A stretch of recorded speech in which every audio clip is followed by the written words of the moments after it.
Hi, Casey Durango of Go Keto with Casey here, and I'm going to have another installment of Keto in Colombia, where I am right now.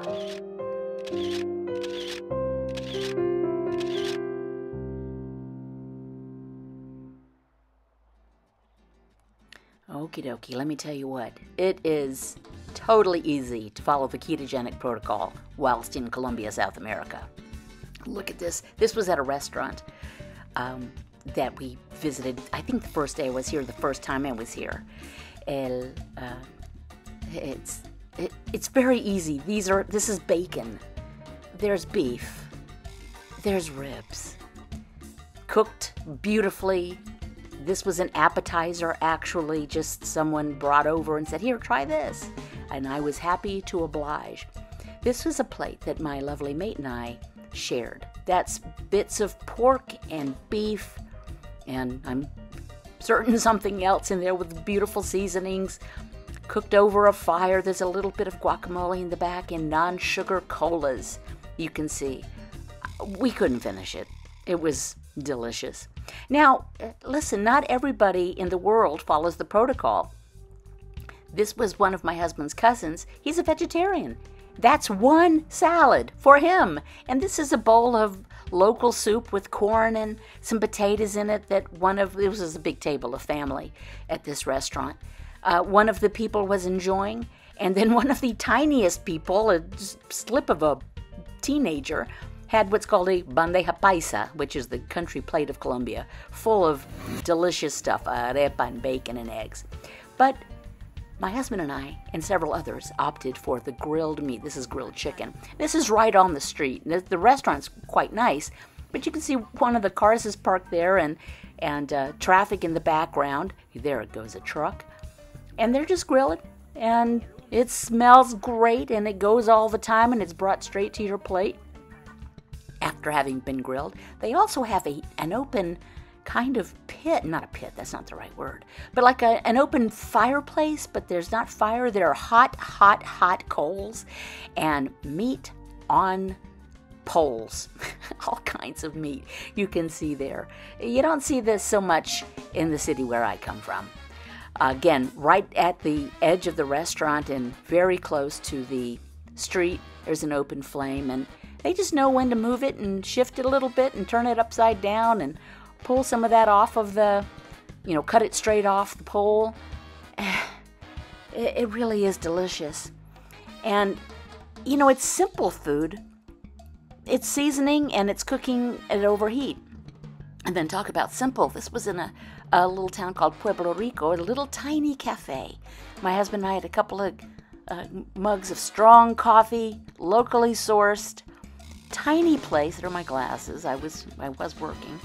And this little place was so cute. And it has a beautiful mural painted by a local artisan. And this is a village.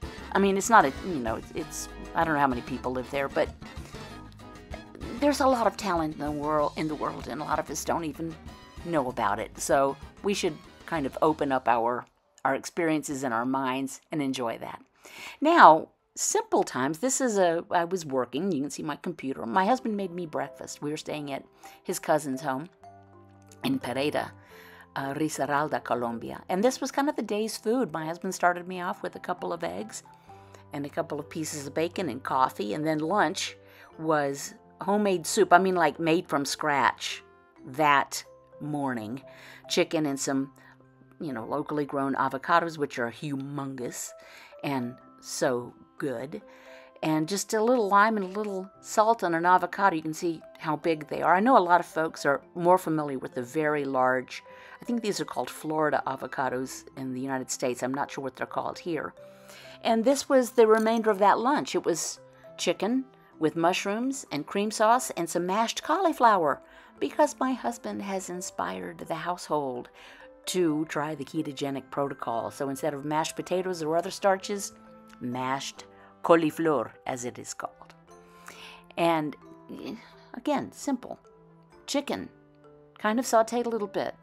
Some sauteed onions and mushrooms and a little bit of cream. And this was another roadside place we stopped. I mean, like it was a roadside place, like it was like a picnic table. They brought out some locally made sausages. We just said leave off the rice. This was a bit of pizza that Paula, the household's cook, made. Ketogenic pizza. Look how good that is. Cheese, pepperonis, more cheese, some ham, and a bit more cheese under the broiler. And then another couple of fried eggs, some queso fresco, and some breakfast sausages. Simple, a full day's food on into the next day. Nobody was going hungry.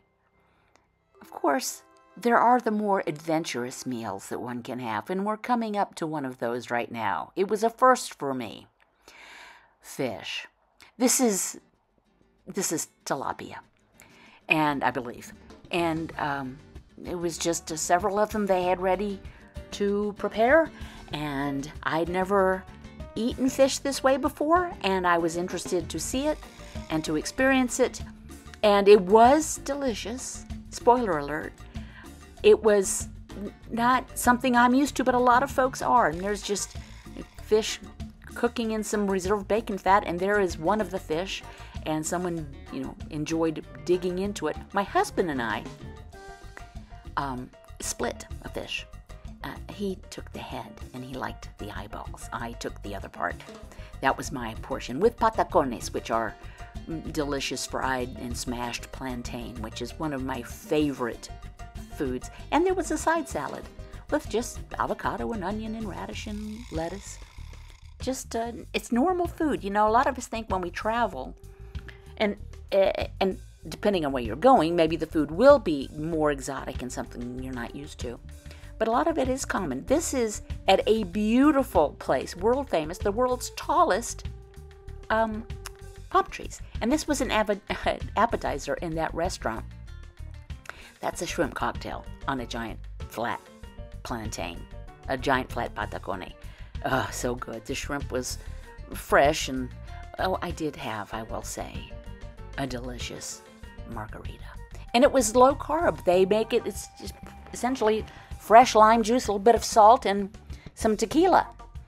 This is their version of gazpacho. No, excuse me, ceviche. Ceviche. Avocado, cucumber, lime juice, and we had fish again that day. This was the restaurant-prepared fish. I couldn't even come close to finishing it, and it's on a plantain. Later that day, we enjoyed some coffee at a local coffee shop in Salento, which is a very picturesque place. And looking up from my table, there was an original Hard Day's Night movie poster from the Beatles in this tiny coffee shop in Salento. Very nice. So it just shows to go you can find delicious, wonderful food and stay on plan and enjoy it.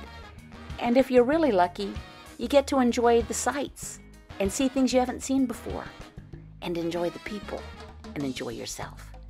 Thanks for coming along with me. I hope to see you next time. Bye.